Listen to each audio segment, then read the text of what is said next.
चलिए हम स्टार्ट कर रहे हैं क्लास को बच्चों।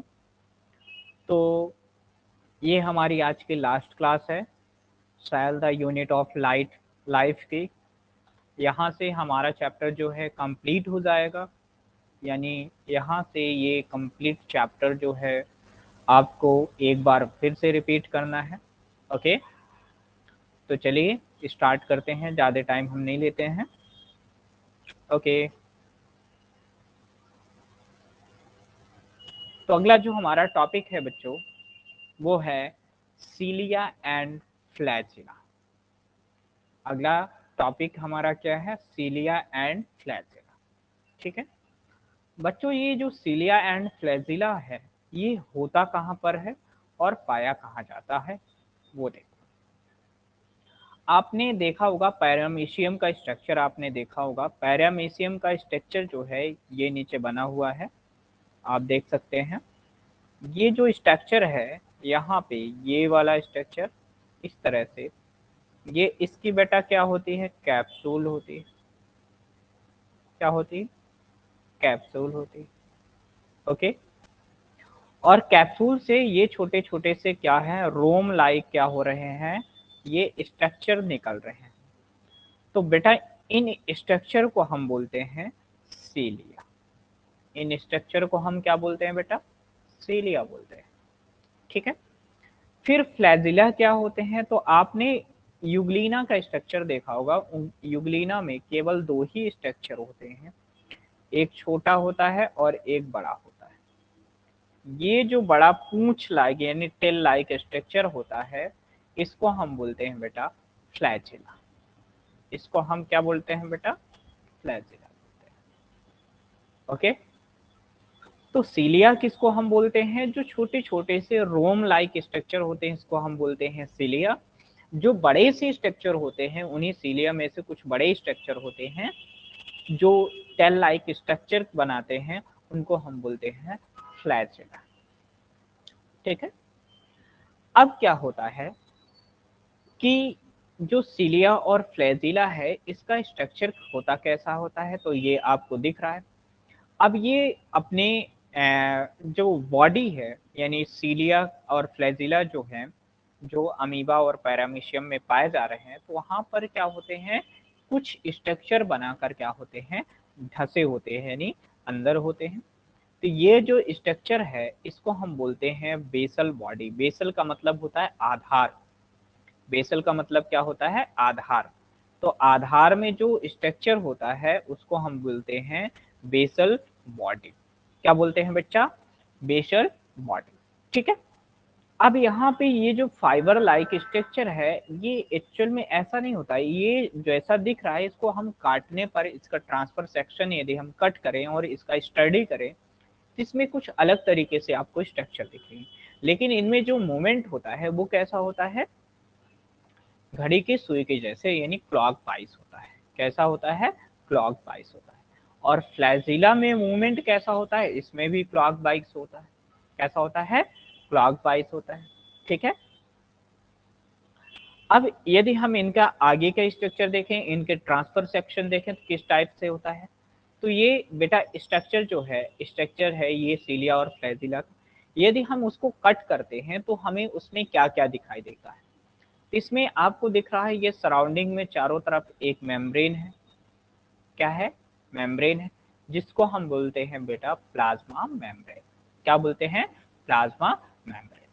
ठीक है, अब इन प्लाज्मा मेम्ब्रेन के अंदर कुछ अलग अलग टाइप के स्ट्रक्चर होते हैं जो क्या करते हैं, सेंट्रियोल का फॉर्मेशन सीलिया और फ्लैजिला में पाए जाते हैं। ठीक है, इसमें जो है दो बीच में आपको ये इस तरह से ये जो रिंग दिखाई दे रही है, इन रिंग को हम बोलते हैं सेंट्रल रेडियल माइक्रोट्यूब्यूल। क्या बोलते हैं? Central radial microtubule. क्यों? क्योंकि ये किसके बने होते हैं? माइक्रोट्यूब्यूल के बने होते हैं। किसके बने होते हैं? माइक्रोट्यूब्यूल के बने होते हैं। किसके बने होते हैं बच्चा? माइक्रोट्यूब्यूल के बने होते हैं। ठीक है, इतना समझ में आया कि नहीं है? ओके, तो ये जो सेंट्रल रेडियल होते हैं किसके बने होते हैं? माइक्रोट्यूब्यूल के। फिर जो पेरिफेरल माइक यानी रेडियल जो होती हैं वो भी किसकी बनी होती हैं? माइक्रोट्यूब्यूल के। तो बीच में ये दो रिंग जैसे स्ट्रक्चर होती है, इसको हम बोलते हैं सेंट्रल रेडियल, और जो पेरीफेरल यानी चारों तरफ होती है, इसको हम बोलते हैं पेरीफेरल माइक्रोट्यूब्यूल। ठीक है, ये सभी जो होते हैं किसके बने होते हैं, माइक्रोट्यूब्यूल के बने होते हैं। ठीक है, अब इसमें दो है, ये दो तरह से कट यानी कर्व स्ट्रक्चर होते हैं, जिसको हम बोलते हैं सेंट्रल सीट। क्या बोलते हैं, सेंट्रल सीट बोलते हैं। क्या बोलते हैं, सेंट्रल सीट होते हैं।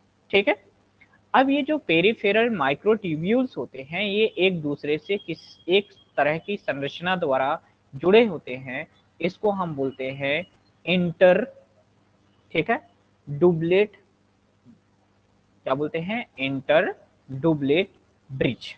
ब्रिज का काम क्या होता है, जोड़ना। ब्रिज का काम क्या होता है, जोड़ना, एक साइड से दूसरे साइड को क्या करती है, जोड़ती है, तो उसको हम बोलते हैं इंटर डुबलेट ब्रिज।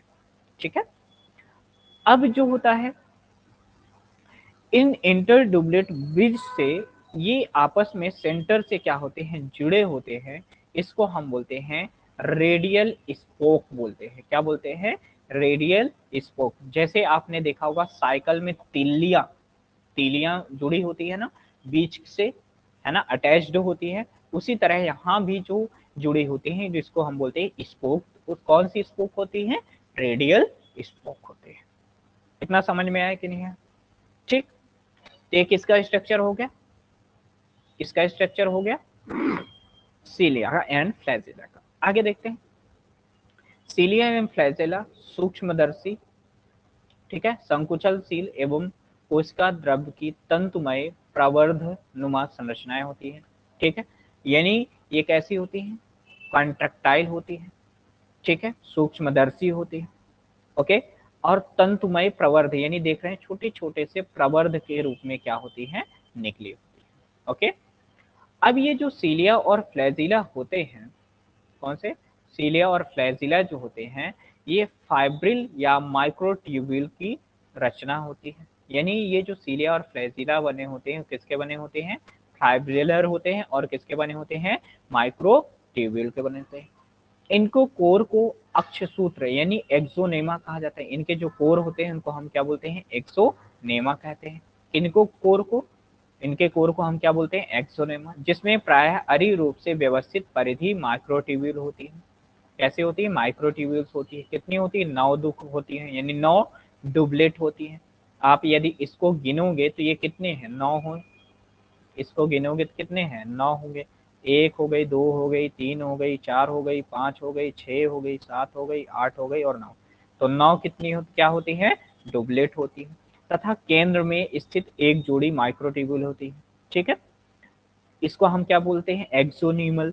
ठीक है, माइक्रोट्यूब्यूल के इस प्रकार की व्यवस्था को हम क्या बोलते हैं, 9+2। तो 9+2 व्यवस्था जो होती है किसमें पाई जाती है, सीलिया एंड फ्लैजिला में। आगे इसको ध्यान रखना, क्योंकि आगे और पढ़ोगे सेंट्रियोल, तो उसमें 9+0 होती है। ठीक है, तो किसकी संरचना हो गई, सीलिया एंड फ्लैजिला की। यदि हम इसके फंक्शन की बात करें तो पदार्थों की गति एवं मार्ग के लिए दोनों ही जली होते हैं, यानी ये दोनों क्या करते हैं, जली में गति करते हैं। माध्यम में धारा करंट उत्पन्न करने में समर्थ होते हैं। यानी जैसे देखते हो कि जो सीलिया एंड फ्लैजिला होते हैं, ये क्या होते हैं, जो सीलिया और फ्लैजिला होते हैं, ये कैसे स्ट्रक्चर होते हैं, ये दोनों जो स्ट्रक्चर होती हैं, ये दोनों स्ट्रक्चर प्रोकैरियोटिक होते हैं। और प्रोकैरियोटिक जो सेल होती है, जीव ऑर्गेनिज्म होता है, तो आपको पता है नॉन मोटाइल होती है। कैसे होते हैं, नॉन मोटाइल होते हैं। ठीक, तो नॉन मोटाइल होने के कारण इनमें क्या होते हैं, अलग टाइप के क्या होते हैं, स्ट्रक्चर होते हैं। ओके, अब ये क्या होती है, साथ में संवेदी भी होती है, सेंसिटिव होते हैं, यानी संवेदनाओं को क्या करते हैं, ग्रहण करते हैं। तथा कोशिका के अयांत्रिक कार्यों को संपन्न, यानी कोशिका के सभी जो मैकेनिकल फंक्शन होता है उसको क्या करते हैं, संपन्न करते हैं, यानी कंप्लीट करते हैं। ओके, एक इसके कार्य हो गए सीलिया एंड फ्लैजिला के। नेक्स्ट आता है सेंट्रियोल्स, जिसको हम बोलते हैं तारक केंद्र। क्या बोलते हैं, तारक केंद्र। सेंट्रियोल बोलते हैं।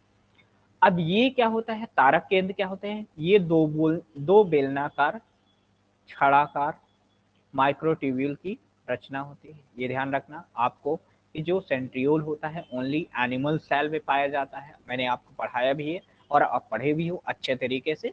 तो सेंट्रियोल जो होता है ये किस में पाया जाता है, छड़ाकार होता है, बेलनाकार होता है, माइक्रोट्यूब्यूल ये होता कैसे है जरा देख लो। यदि हम देखें तो ये जो है यहाँ पे देखो, ये इस टाइप से स्ट्रक्चर होता है। एक स्ट्रक्चर ऐसा होता है इसमें और एक स्ट्रक्चर इसमें ऐसा होता है।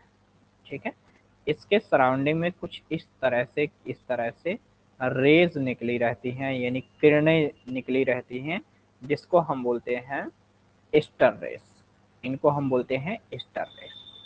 ठीक है, तो ये होता है क्या, सेंट्रियोल।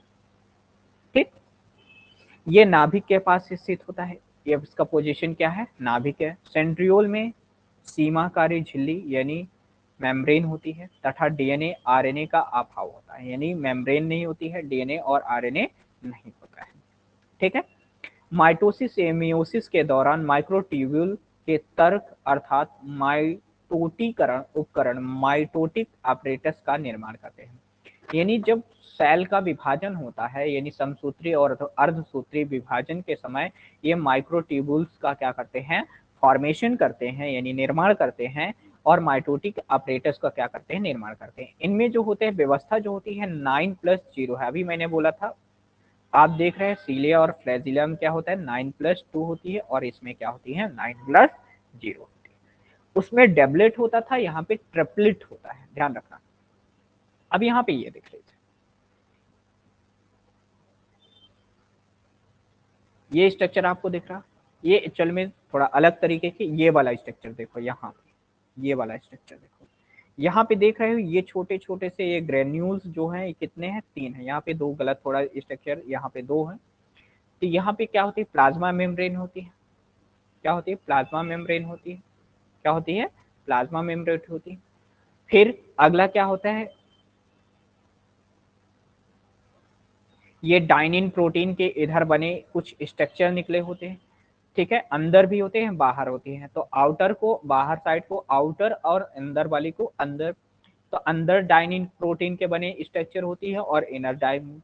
फिर ठीक है, यहाँ पे जोड़ने के लिए क्या होता है, नेक्सिन होता है या इंटरजोनल ब्रिज होता है। फिर ये जो अलग अंदर की तरफ ये स्ट्रक्चर आपको दिख रहा है, तिल्ली लेके स्ट्रक्चर, उसको हम बोलते हैं स्पोक बोलते हैं, है ना। और उसके हेड को क्या बोलते हैं, स्पोक हेड और रेडियल स्पोक। ठीक है, फिर सब फाइबर जो होते हैं ए एंड बी होते हैं, ये जो होते हैं इनको हम बोलते हैं ए और बी सब फाइबर होते हैं। एक और होता है इसमें सी भी होता है, ए और बी और सी होता है। ठीक है, इसका ये वाला स्ट्रक्चर जो होता है क्या होता है, बेसल बॉडी होता है। बीच में 2 स्ट्रक्चर होते हैं जिसको हम बोलते हैं सेंट्रल, ठीक है, सिगलेट माइक्रोट्यूब्यूल और सेंट्रल ब्रिज। ये वाली एरिया, इनको जो जोड़ने के लिए स्ट्रक्चर होता है इनको हम बोलते हैं ब्रिज। ठीक है, तो इसको हम क्या बोलते हैं, सेंट्रल ब्रिज बोलते हैं। तो किसका स्ट्रक्चर हो गया बेटा, सेंट्रियोल का हो गया। आगे हम देखें फंक्शन क्या होता है। माइटोसिस या मियोसिस के दौरान तंतुओं ने स्पिंडल फाइबर का क्या करता है, फॉर्मेशन करता है, और क्या करता है, एक्स्ट्रल किरणों को निर्माण हेतु सूक्ष्म नलिकाओं का बहुलीकरण यानी पॉलीमराइजेशन करता है। ठीक है, यानी स्टर रेज किरणों का क्या करता है, फॉर्मेशन करता है, और क्या करता है, कोशिका विभाजन के समय ध्रुवों का निर्माण करता है, यानी सेंट्रियोल का ये क्या करता है, निर्माण करता है। ठीक है, तो ये 2 हमारे छोटे छोटे से पॉइंट्स बचे हुए थे। कौन कौन से, सेंट्रियोल और क्या बचा हुआ था, सीलिया एंड फ्लैजिला। यहाँ से अब ये हमारा जो चैप्टर है बिल्कुल कंप्लीट हो जाता है। ओके, अब हम नया चैप्टर स्टार्ट करेंगे जूलॉजी का, जिसका नाम है एंडोक्राइन सिस्टम यानी अंतःस्रावी तंत्र। हम स्टार्ट करेंगे नेक्स्ट क्लास में। अभी ये जो चैप्टर कंप्लीट हुआ है इसको पूरे अच्छे तरीके से और इसके एमसीक्यू क्या करना है, आपको कंप्लीट करना है। इसके हम लगभग एक दिन मैं आपको डेट आपको अनाउंस कर दूंगा, उस दिन मैं इस चैप्टर के लगभग 100 एमसीक्यू क्या करेंगे, लाइव डिस्कशन करेंगे। ओके, जिससे आपको और आपका जो बेस है और स्ट्रांग हो जाएगा। ओके, तो बेटा अब आपको जाना कहीं नहीं है, अभी जस्ट एमसीक्यू की क्लासेस स्टार्ट हो जाएंगी, एमसीक्यू लाइव डिस्कशन चलेगा, ठीक है, इसी का, तो आप बने रहिए। ओके, मिलते हैं नेक्स्ट क्लास में, तब तक के लिए बहुत बहुत धन्यवाद। जय हिंद। अभी जस्ट स्टार्ट होगा एमसीक्यू।